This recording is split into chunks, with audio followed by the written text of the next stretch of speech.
in the face of all of this, what can one person do? To answer that, we visit a family in Yellowknife's Niven neighborhood.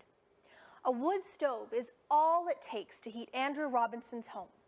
As the CBC's Leanie Lambrink tells us, it plays a big role in their ability to be carbon neutral.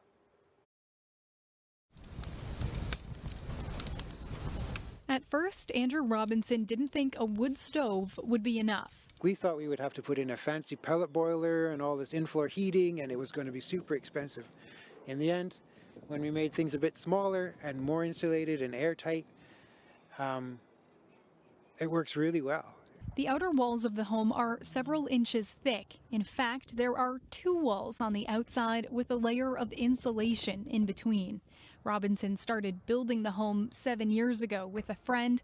The goal was that it would be highly energy efficient and wouldn't rely on fossil fuels for heat. We bought this land together with a friend of mine, and we were all interested in building an example house that would show how we can live in the north without using fossil fuels. Long before he built the house, though, Robinson became carbon neutral in 2007 with the help of carbon offsets. They're a way of canceling out greenhouse gas emissions that have already been created by funding reduction projects elsewhere. I was living in a rented house. I didn't have control over the heating system, and it felt a little bit like, well, what can I do? I can't change everything in my life right now. So buying carbon offsets, first of all, it's surprisingly affordable, and then it gives you time to plan ahead a bit and figure out what do you want to do in your life to make changes. Robinson says his family's biggest source of carbon last year was their car. He did the math and spent $15 to offset about 1 ton of greenhouse gases to make up for it.